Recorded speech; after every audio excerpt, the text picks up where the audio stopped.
Hello, I'm Jim Cuno, president of the J. Paul Getty Trust. Welcome to Art and Ideas, a podcast in which I speak to artists, conservators, authors, and scholars about their work.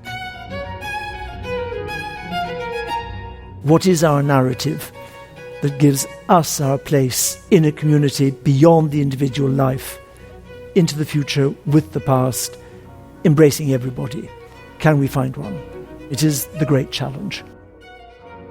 In this episode, I speak with former British Museum director Neil MacGregor about his recent book, Living with the Gods.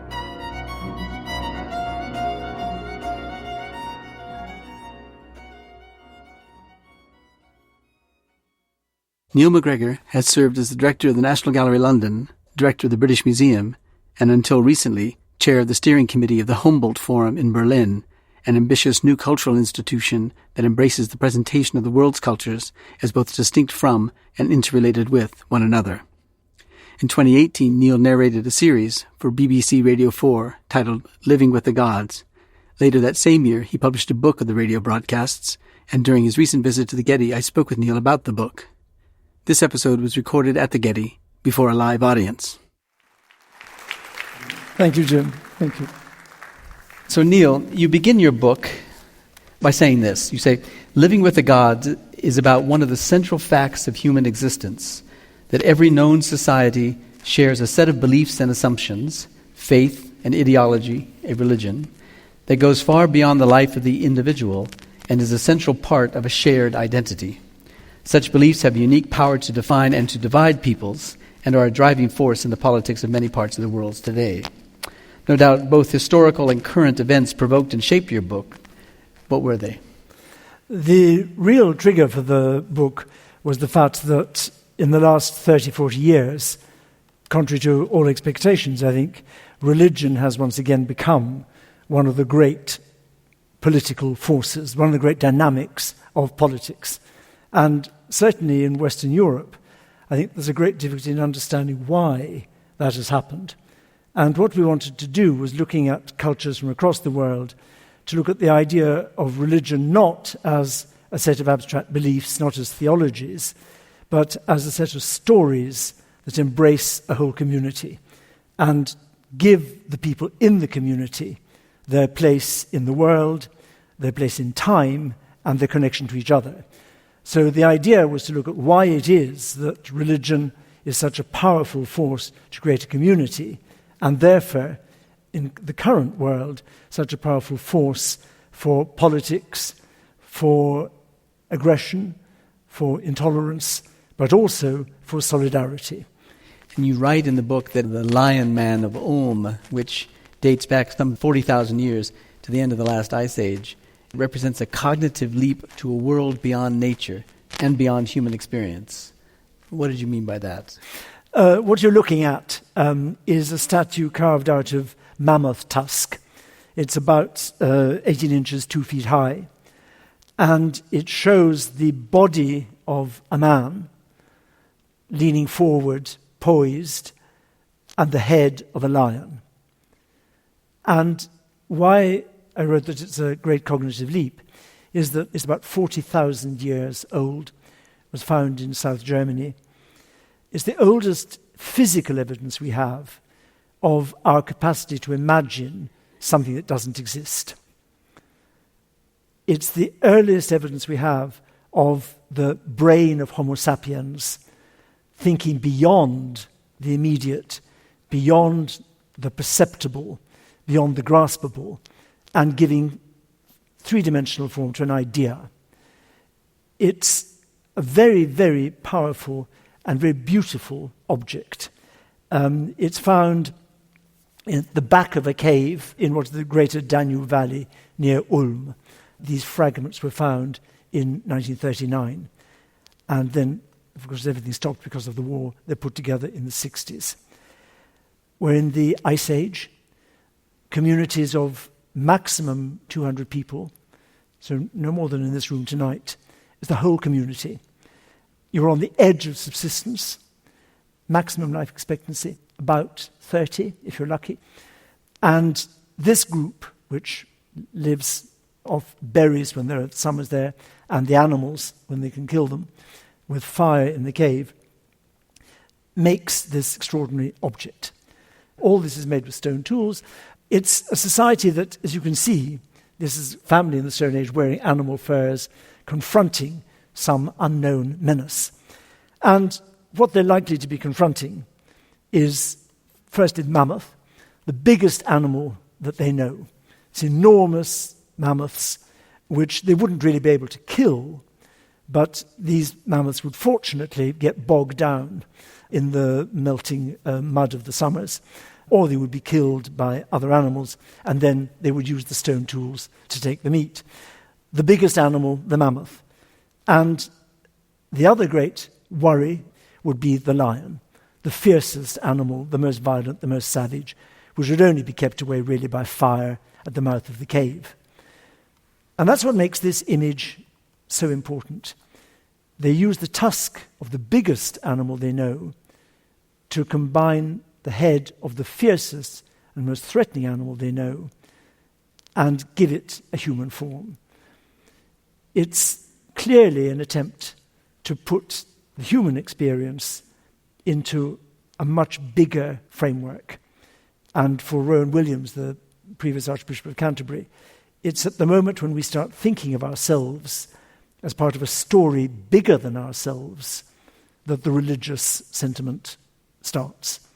That is what the religious sentiment is, to know that we are part of a much bigger narrative which we can't grasp, can't understand. The object is beautifully carved. We reckon that it must have used about 14 separate stone tools. The details of the head here of the lion show you how carefully observed it is. This lion is listening, the ears are cocked. And we reckon that with the tools available, it would have taken about 400 hours to make. And I think you can see from the quality of the carving, this is not the first object this person has made. And that raises a very big question. This marvelous image of an alert lion man is a work of art, and somebody was allowed not to play any part in hunting, not to play any part in keeping the community warm, to make this object.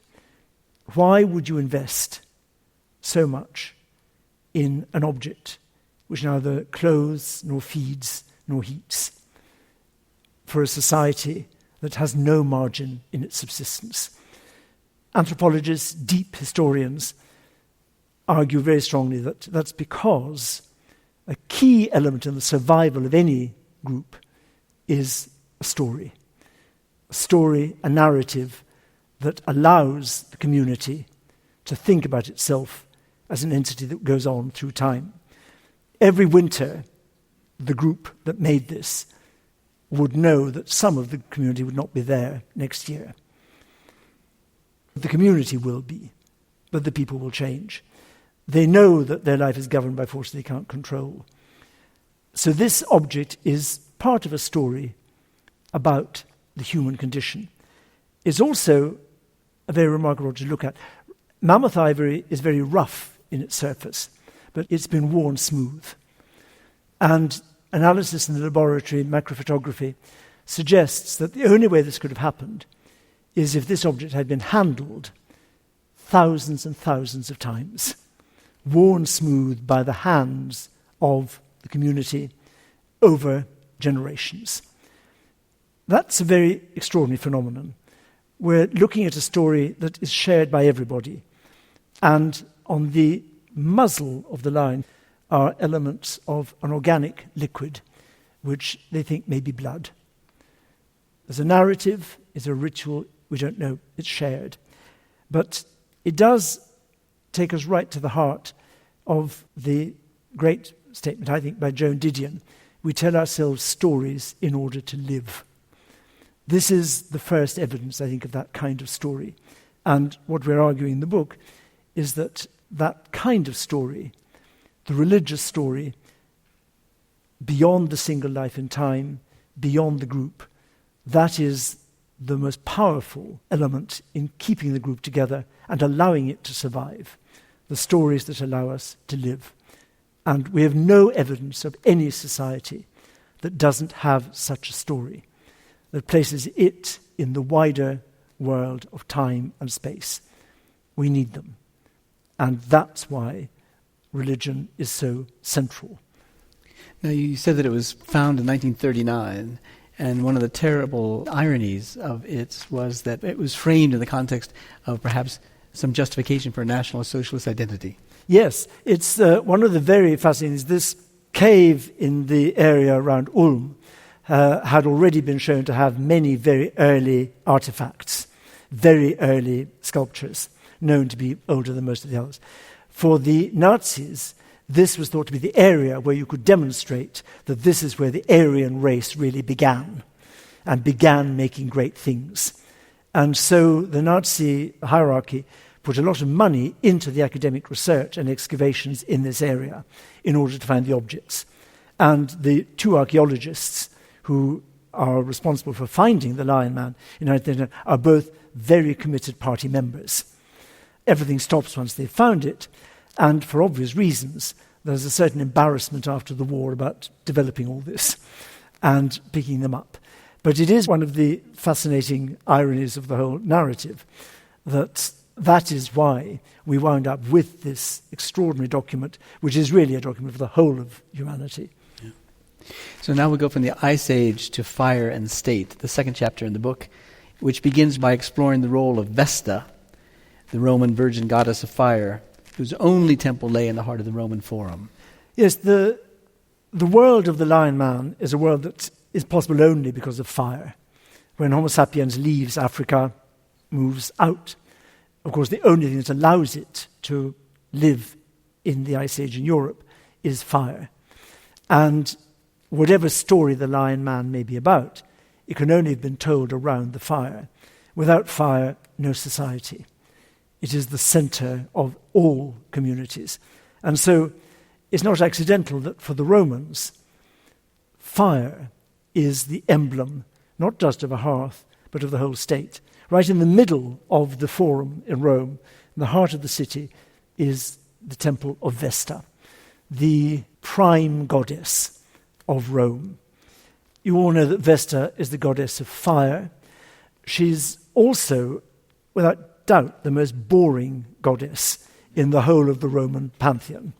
Other goddesses, Juno, Minerva, whatever, either go to war or they go and pick up shepherd boys or have an affair with an animal or whatever, swans, anything that passes.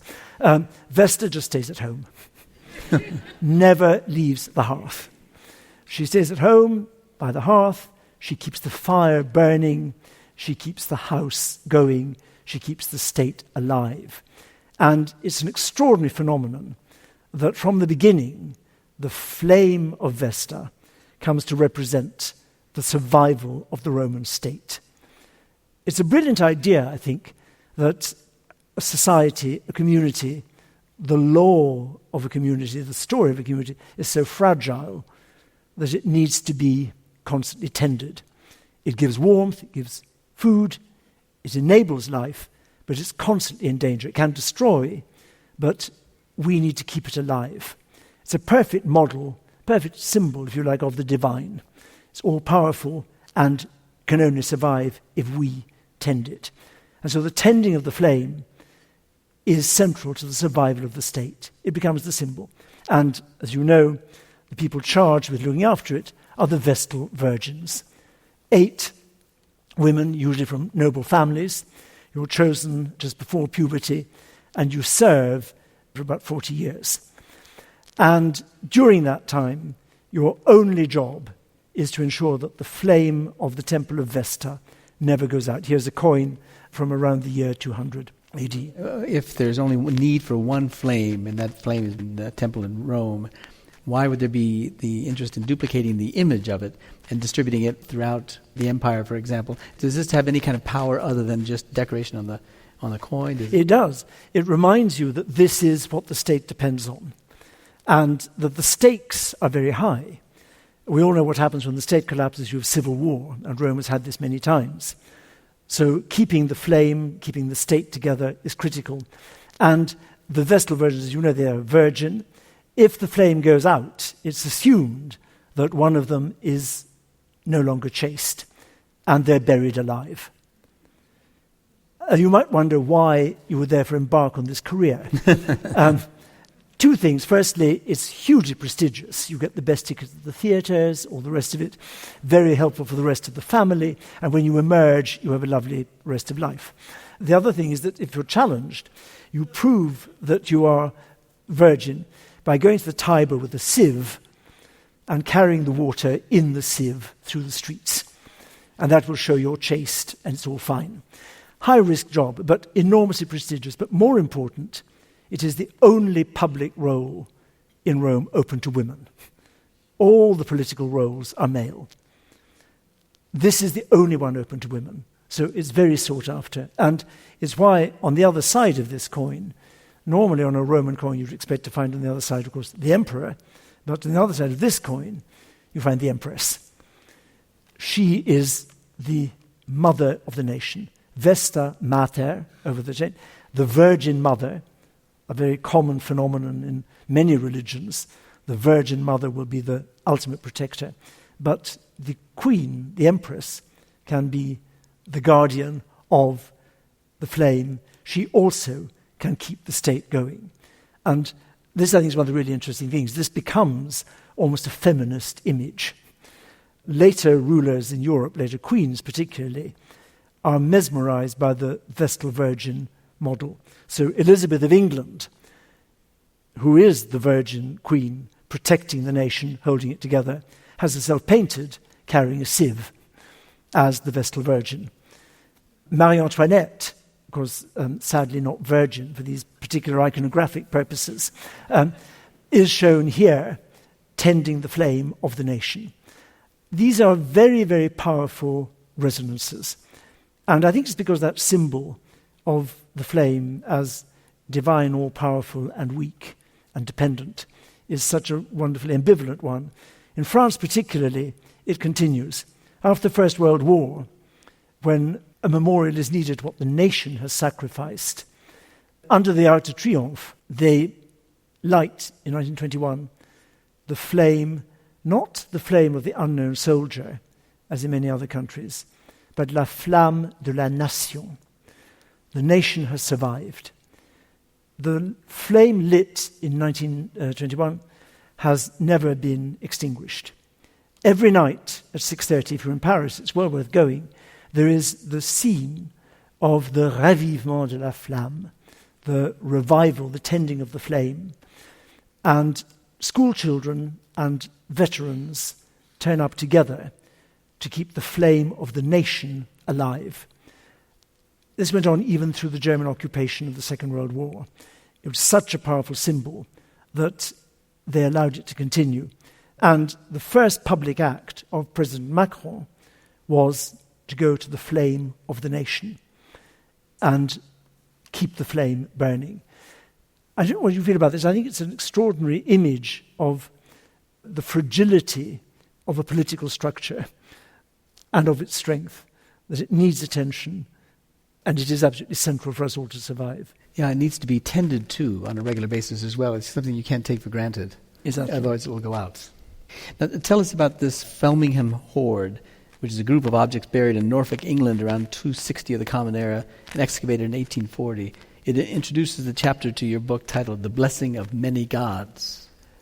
Yes, the Romans had a very clear connection between the gods and the political life, just as Vesta is the symbol of the story of Rome, which survives, and the Temple of Vesta goes on long after Rome has become Christian. So that you could add other gods as the empire expanded. And I think this is a very interesting phenomenon, and one that I'd like to know your views on, about the advantages of having many gods, a polytheism, rather than just one. I don't know about you, but I was certainly brought up to think that there had been a great evolution from polytheism, many gods, to one God, and that as we all grew wiser, cleverer, more thoughtful, we abandoned the many gods to move to the one true God, of course, and that was progression. And we rather despised polytheism as infantile. The Romans had a very different view.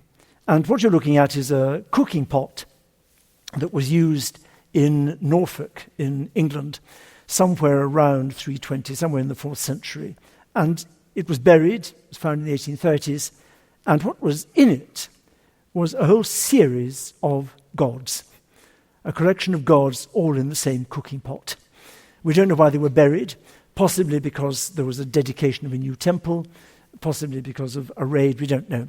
But what is really fascinating is if you look at these gods, it shows you, the little statues, how the Romans operated with their gods and the people they conquered. In the middle, you see the head of Jupiter. All these are just a couple of inches high. As you can, they all fit into one cooking pot. And there would probably have been a wooden body on which the bronze heads sat. Head of Jupiter, absolutely straightforward, god of thunder. On the left, Minerva with her helmet. Perfectly standard gods you would find anywhere in the Roman Empire. And on the right, the little dancing figure here, again, a household god of a sort you would find just as easily in Pompeii or Alexandria. But what is fascinating is that below the Roman god of thunder, Jupiter, is this wheel. And this wheel is the symbol of the British god of thunder, Tanarus, the British and the Welsh god of thunder. You have two gods of thunder, and they're both together, and they're both in the same pot. And these little brass birds are of a kind you find across the whole of Europe in the 2nd and 3rd century as accompanying some kind of religious rituals, but not Roman ones. The Roman gods and the gods of the conquered barbarians are together. And we have altars that are dedicated to both Jupiter and Tanarus. What the Romans do when you conquer a province, like England, is you adopt their gods and revere their gods. They come into the pantheon. Jupiter and Juno are a very hospitable lot. There's lots of room for new people on the Capitoline in Rome. They know they're the real McCoy, but there's space for the newcomers.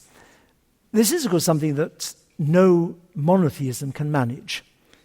The Romans are brilliant at it. Isis, the Egyptian god, has a temple in Rome, and the Romans add another god to the pantheon.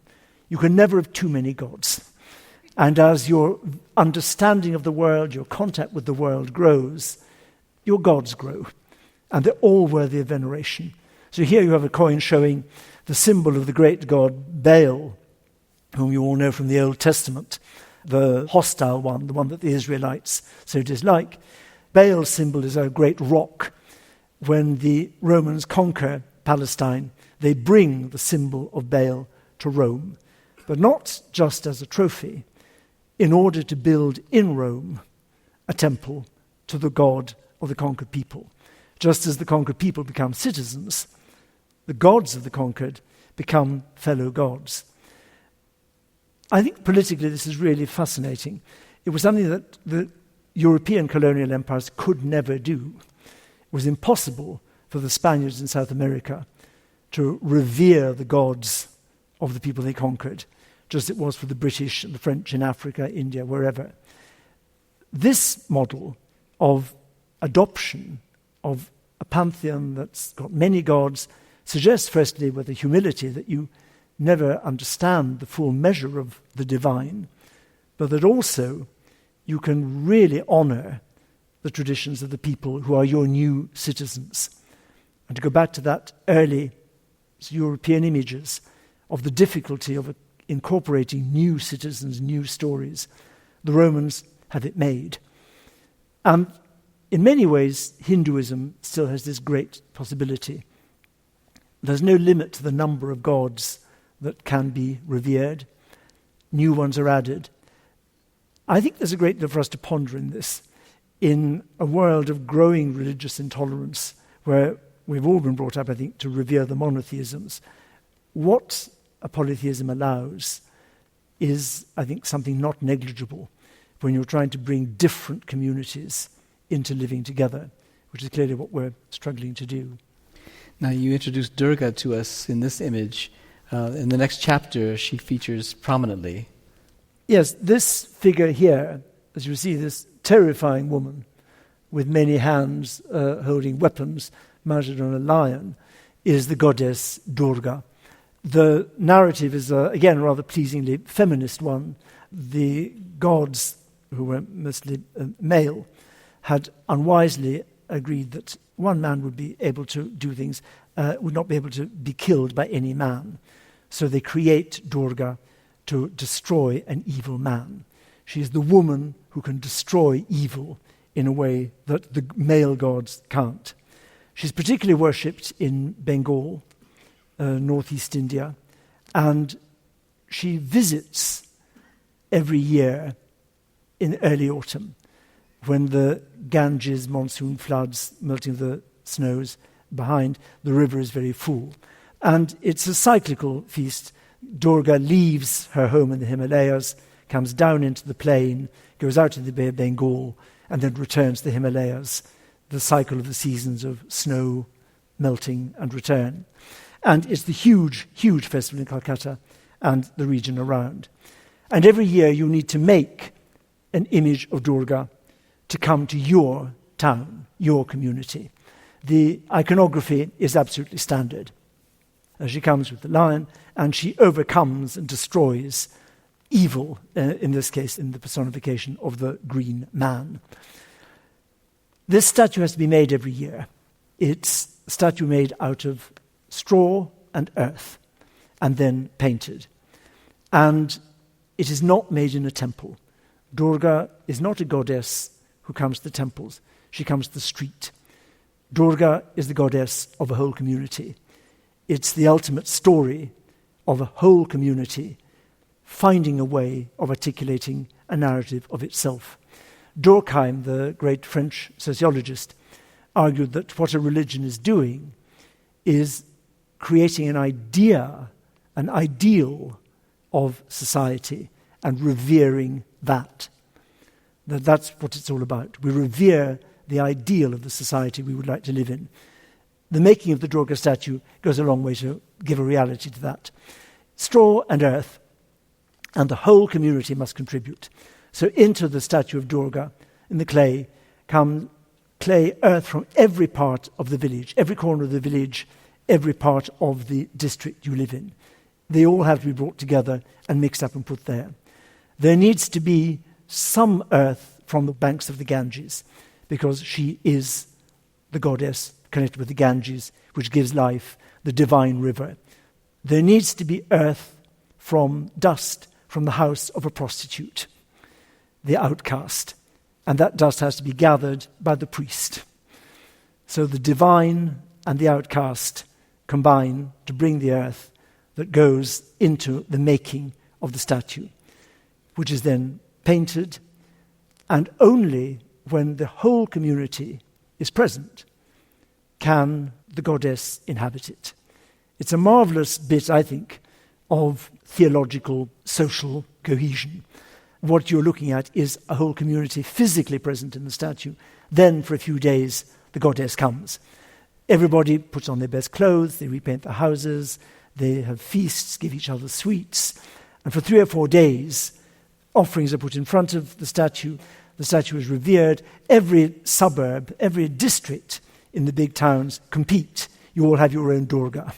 And you bring to the statue every year your new concerns. So you may bring something about a strike in the Tata motor factory, about a cyclone, Harry Potter, whatever. Whatever it is you want to bring. What is remarkable about this is that the whole community is there, is made in the streets every year anew. And at the end, because gods and goddesses are busy people, she's got other things to do, she leaves, and this is therefore again empty.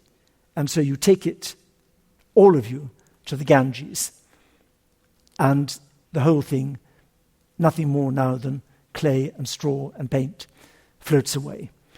And it is a very powerful image and a very powerful symbol. In the British Museum, we invited people from Bengal to come to make in the Great Court the Durga. And the huge Bengali population of London came to watch it being made. And then at the end, the big question was, how do we get it to the Ganges? But luckily, Hinduism, like all great religions, is not bound by mere reality. And for these purposes, any nearby piece of water can become the Ganges. So she was carried to the Ganges at Putney Bridge and deposited. It must be a symbol of rebirth. It happens every year.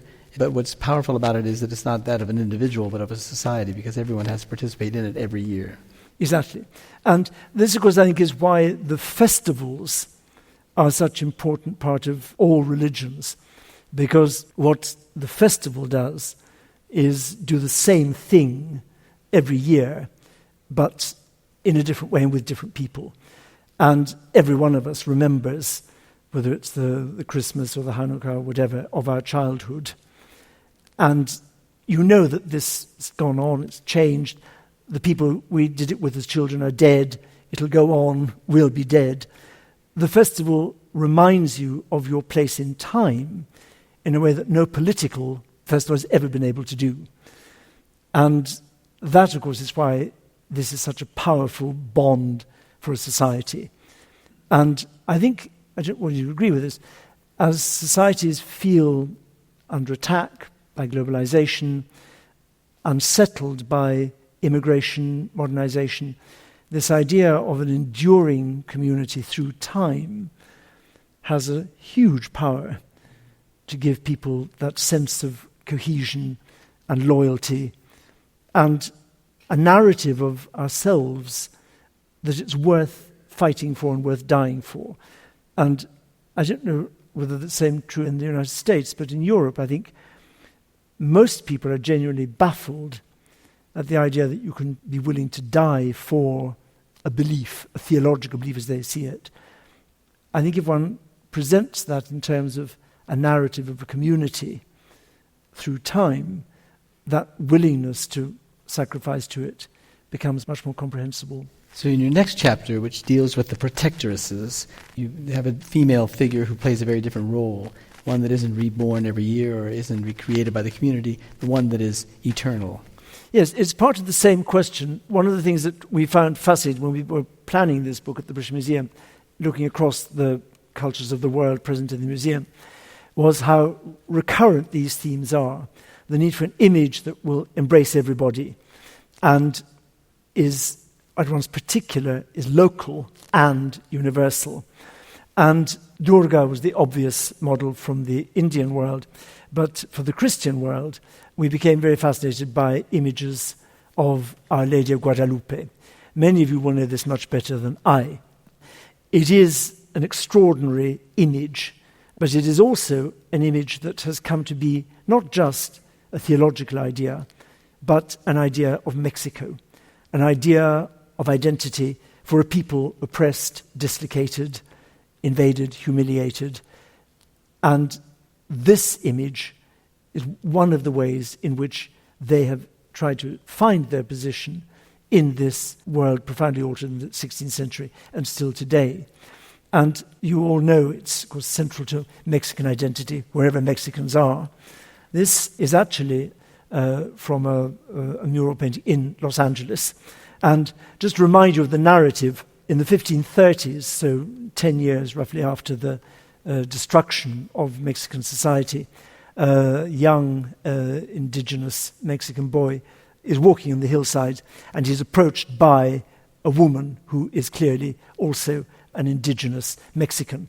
And she speaks to him in Nahuatl, and she tells him that she is Mary, Mother of God, and wants him to build a church for her. He goes to tell the Archbishop.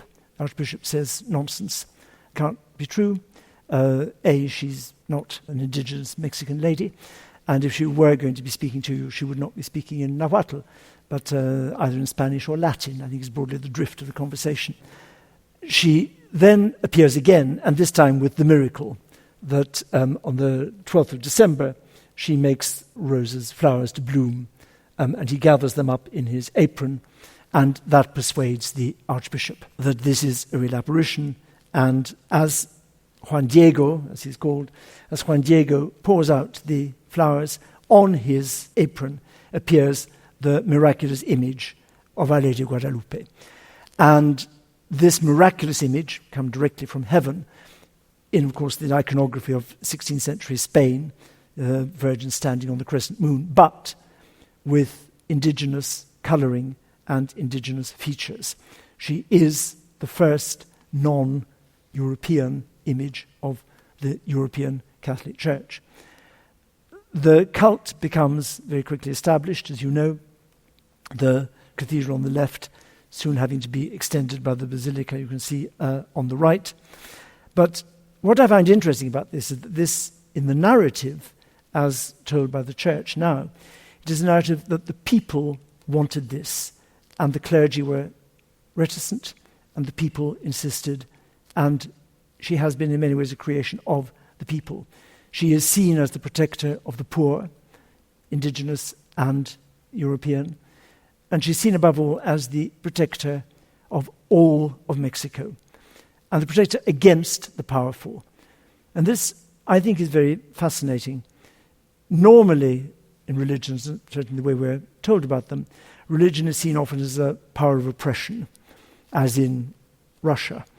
The church is the state is the church, and the state uses the religion as a way of controlling and oppressing the people.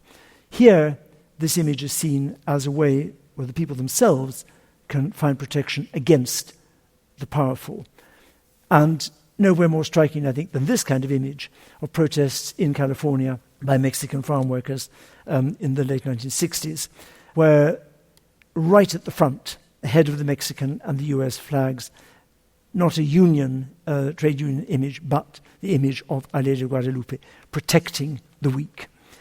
It is a remarkable image because she is the story of Mexico.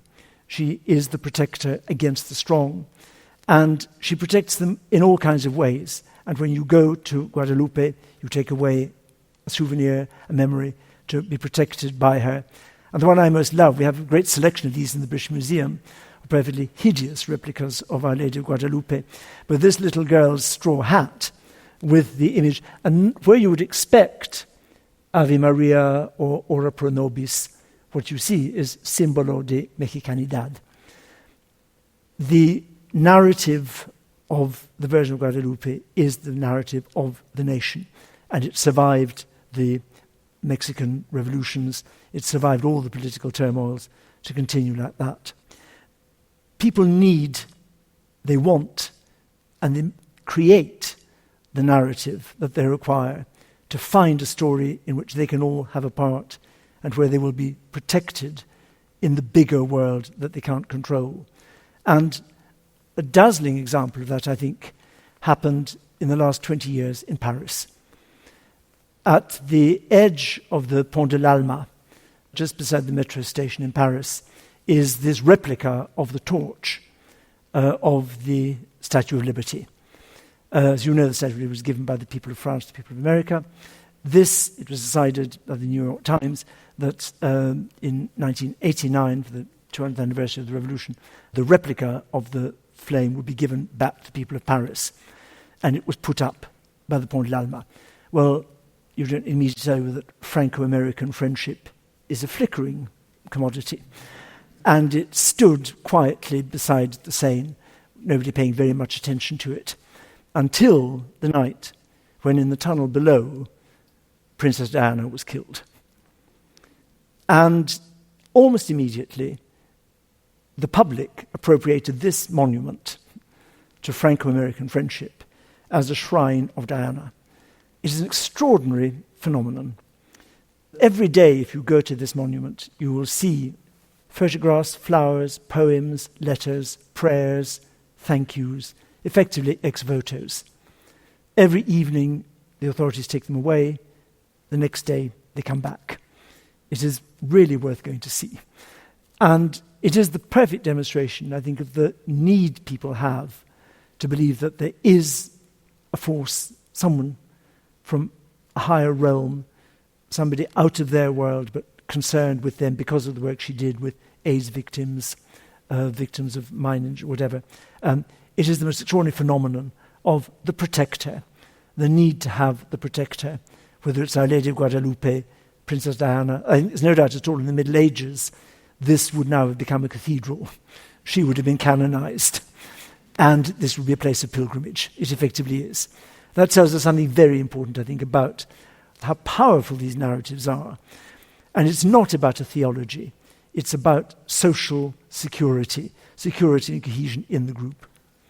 It's about looking for this ideal, again, in a world where nobody can offer it politically, and even the religions find it hard to construct a narrative that can embrace the whole of our society, as this one could.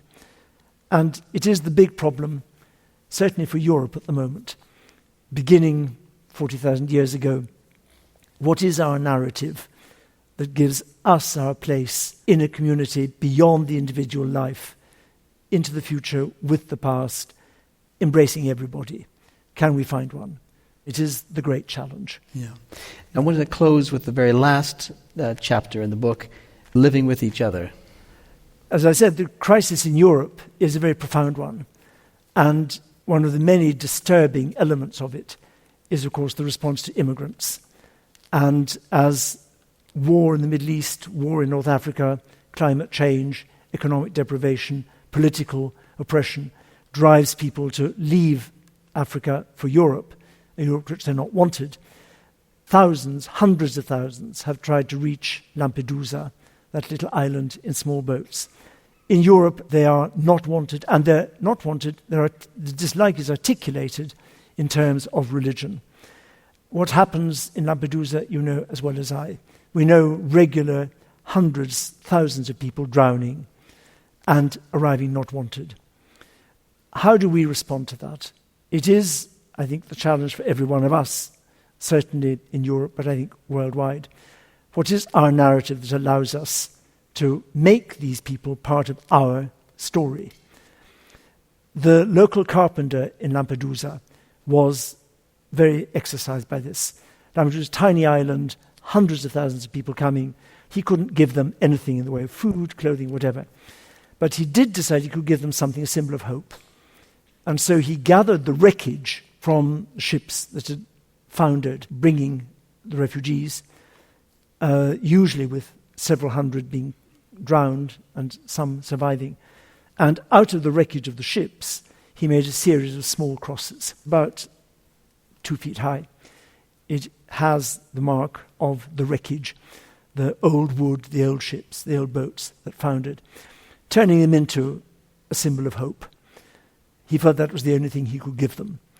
And I think it's not accidental that the only symbol he could find was a religious one part of a narrative that from suffering comes new birth. And he hoped that it would be seen not as a Christian symbol, but as a symbol of welcome, and above all of hope that from disaster can come new life. And this is now in the British Museum.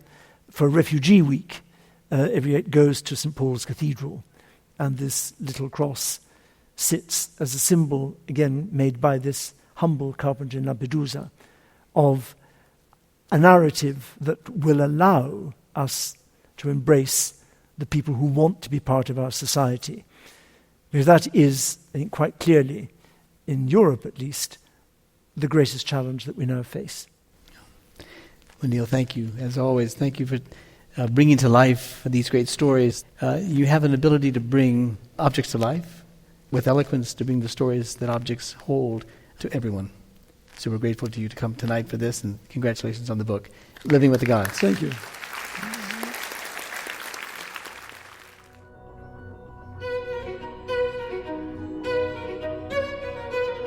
Our theme music comes from the Dharma at Big Sur, composed by John Adams for the opening of the Walt Disney Concert Hall in Los Angeles in 2003. It is licensed with permission from Hendon Music. Look for new episodes of Art and Ideas every other Wednesday.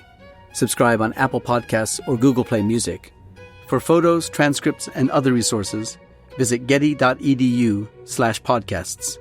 Thanks for listening.